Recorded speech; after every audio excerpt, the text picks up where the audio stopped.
A lot of beginners avoid adding figures into their scenes. They'll paint a lovely street scene and it'll just be void of people. It'll look like a ghost town. Today I'm going to teach you the #1 trick I learned about adding figures into my scene that made it a lot easier. I've talked about the importance of adding life into your scenes by adding figures and animals and things that are living into our paintings. And I made a video about that as well. You can take a look at that video if you haven't seen that one already. But today we're talking about the perspective of figures, how to make them fit into your scene and not be too large or too small, and how to create the right proportions between each other. These are all important things when we attempt to paint people into our scenes. So that's what we're going to take a look at today. I thought it would be helpful to do a quick sketch of a street scene to show you how I incorporate figures into my paintings. I'm going to start with the horizon line. Maybe a lower horizon line. I like to establish that first. And now I'm looking at perspective lines of the road. About like that.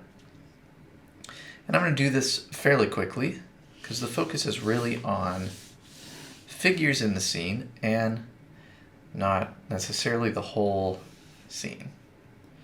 So we have a building over here, and that shape connects to here, and that connects to some distant trees, and that's when we get to the other side of the road, and some buildings. The first thing that I want to talk about when adding figures into your scene is finding reference points within the scene to give you the appropriate scale for your figures. So generally, figures are a little taller than cars. If you look out across a street scene, there are exceptions. There are taller and shorter people, there are larger and smaller cars, but generally, a grown adult is a little taller than that car. So let's start with a figure right here, walking down the sidewalk. We want to put the figure's head a little bit taller than the car. So there's a person walking towards us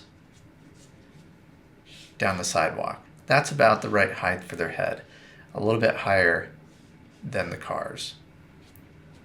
So you can use different reference points around the scene to make sure that your figure is about the right size. You want the figure to be the right scale for your buildings. You don't want them too small, too big compared to the doorways, the windows, things of that nature.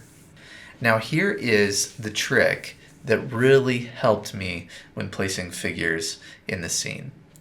Generally, you will have some difference in size in people, but this is a good rule of thumb. You want all of the figures' heads in your scenes to be generally along the same plane. Say I have a figure back here, a little further away. Even if they're off in the distance, generally their head is going to be about the same height.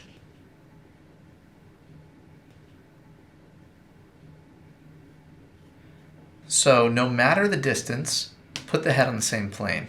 The closer that they get to the viewer or the foreground, the longer their torso is going to be.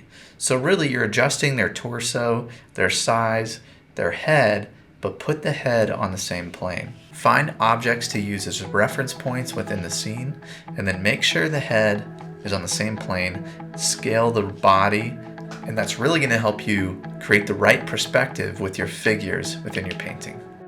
Watercolor is not a very forgiving medium. It's hard to correct. Having a plan as we go into our painting is crucial. So that's why I made this free video lesson, 7 Secrets to Fresh, Powerful Paintings. Many students have already watched this video lesson and are seeing great results, and I know that it can help you out as well. All you have to do is follow the link down below in the description and learn how to paint more fresh and powerful watercolor paintings.